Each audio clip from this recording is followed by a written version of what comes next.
We need to understand that all of the processes regarding self are all emotional. So it doesn't matter how much intellectual knowledge you gather here, you will not feel the truth of this knowledge we're trying to impart to you today without you going through some personal experiences. That's the way it will be. Everyone can get that? Okay. Well, let's get started. What is the facade self? You learnt about it yesterday, so you should be able to tell me now. If we come down to Linda, and then we'll go back to Lorleen. Hi, Linda. It's the self that we create in order to avoid feeling our hurt self. No. No? No. Who created it? We did. No. Who created it? Others. Yes. Okay. Yep. Okay. Right, this is one of the first misconceptions the other group had too. We're always saying we. We assisted its development. We weren't the first persons who created it. If you were in your natural, real self and you were allowed to actually be yourself all the way through your growing up years, you would never have created a facade. Right? So the reality is you didn't create it. Your environment created it and you assisted its development. Does that make sense? Yep. Good. Lorleen?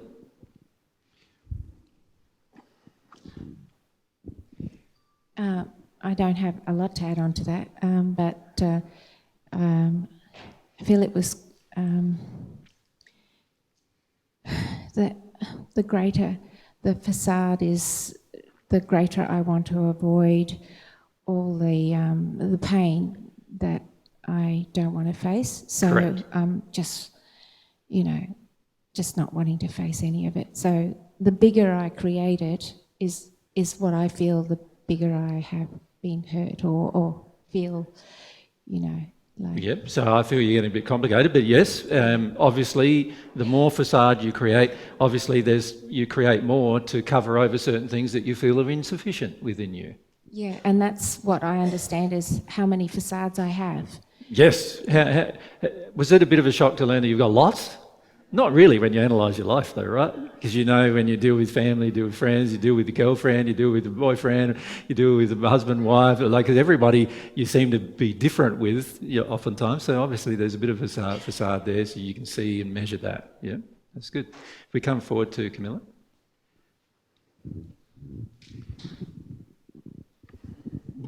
Camilla, it's the one in me. Just a bit closer with the mic. It's the one in me who don't want to feel pain. Yes, yes. So it's a part of you that doesn't want to feel the pain. Yep, it's good. If we go up the back to Gary.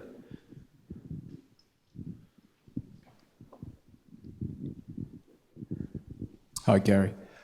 It's how we start to behave to please our parents and to modify ourselves to fit into what our parents wanted us to be. Yes, and to be frank, that's not a conscious choice at the beginning. That's their choice. They want you to do that. So this is why the facade self is not created by you. It's created by your environment first, and then it's developed by you in order to continue getting the approval, acceptance, and other feelings that you feel once you create this facade. Yep. Good day. We come across. It's where my addictions are,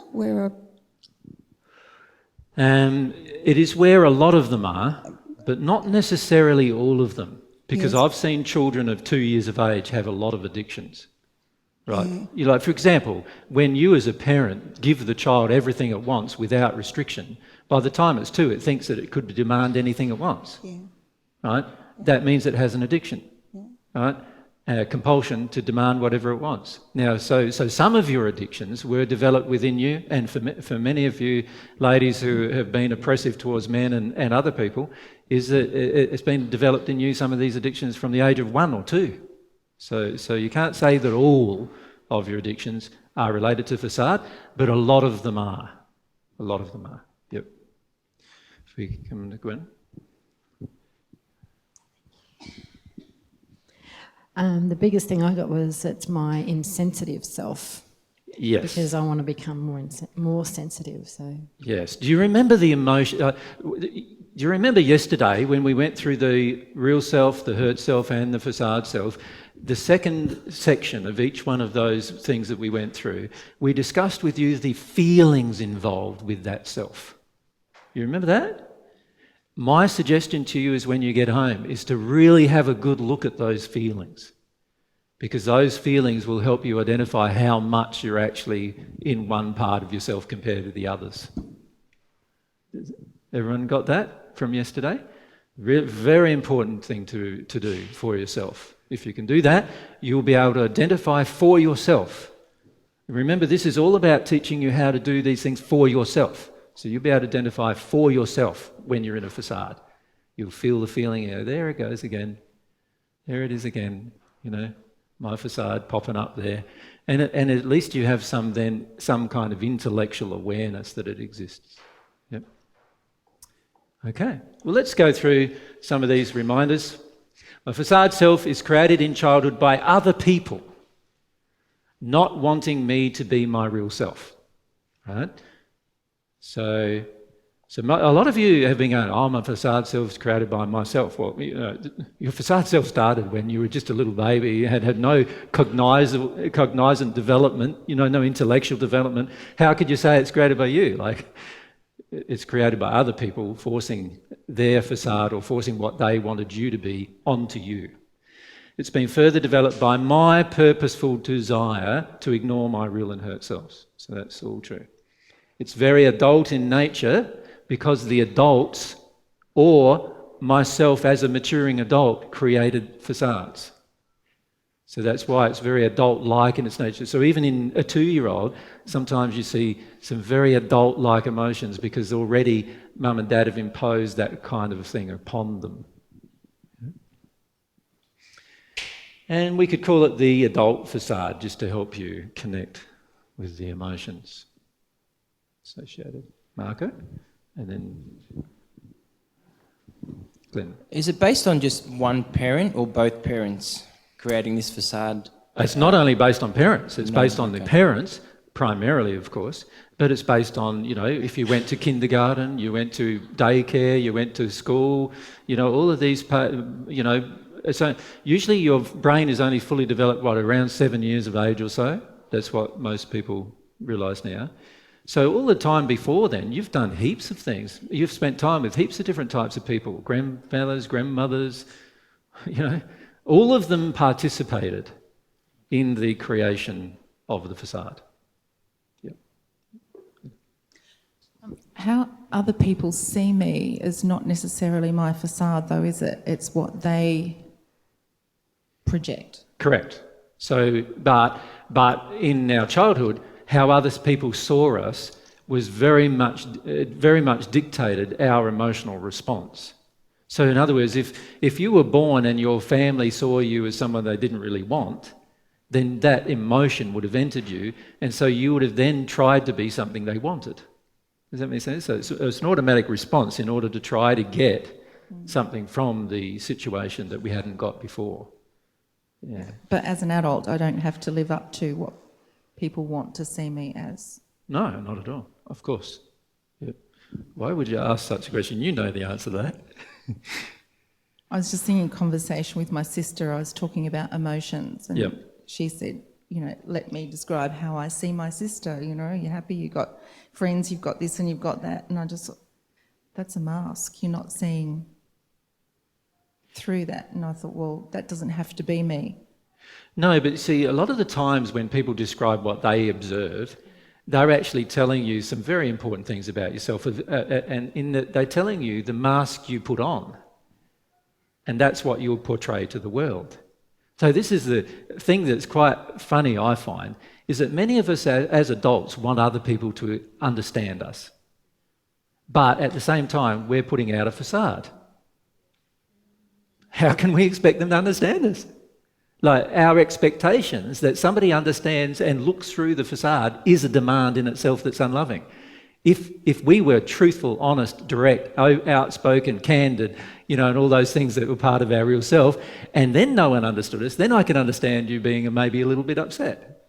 But if you've been putting on a facade most of your life, and then other people don't understand you, and then you get upset, I think, well, you deserve to be treated that way because that's the facade you wanted them to understand about you.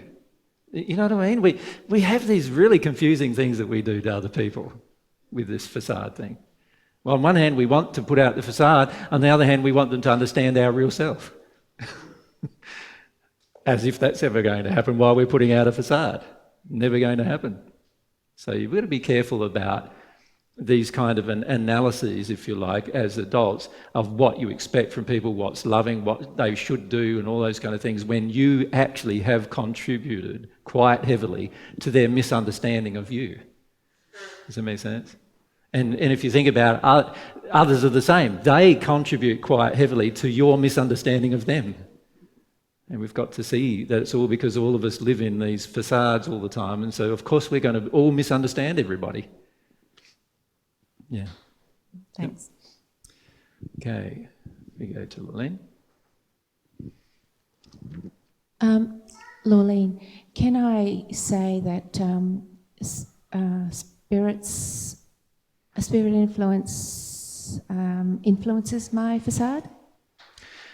Well, it's where most of your spirit influence occurs. However, most of your spirit influence occurs because you don't want to feel you're hurt. And so the facade causes you to create a facade, which then, of course, spirits can easily manipulate in order... And all they do is they manipulate your avoidance of your hurt. So that's all they're doing. So if I'm in a spirit world sleep state, I also can be in facade, right? Totally, yeah. Yeah. In fact, many of you are less in a facade in your sleep state than you are in your awake state. And you know why? Thanks, Anto.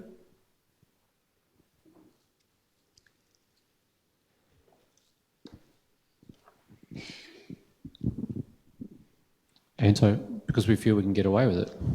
And yeah. It's self-fulfilling. You can just do what you want. And also because most people who observe us in our sleep state can see what we're really like.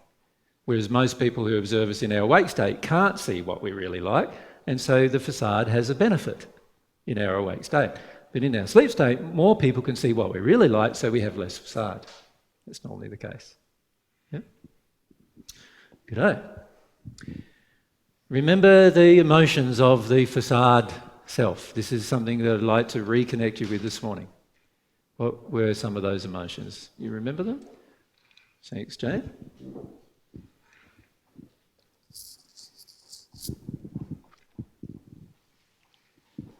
Jane, one of them was anger. Yep. And yeah, I'll just say what is anger? But remember, anger can also belong to the hurt, can't it? the hurt self as well. So Yes. it's sort of got two. But can you see there's going to be a different type of flavour with the anger? The hurt self is very much childlike in its nature. So therefore the hurt child's anger is going to feel very childlike. Whereas the facade is very much adult-like in its nature. So the adult's anger is going to be very adult-like. It's going to be like blaming other people. You know, the child, when it feels anger, it just feels anger. It doesn't blame anybody. It just lays on the floor, has a great big tantrum, and it doesn't care about what anybody thinks about it, but it also doesn't project all of that rage everywhere, right? Generally, it just feels it for itself. That's what a child does. But an adult, you get an adult angry, what do? They blame you, it's all your fault, they minimise what they've done, they do all of these different things. Well, that's the adult anger. And the adult anger, yes, is a big part of the facade. Okay. So it loves these things. It loves addiction, compulsion, resistance, cruelty, nastiness, meanness, arrogance, superiority, all those things. Why does it love those things? Because all those things cover over hurt. So it's always trying to cover over hurt. Right? It's insensitive, unaware, pretending, false, closed, controlled, untrusting. It's all those things. It's dishonest, untruthful, insincere, invasive, unemotional generally, illogical most of the time.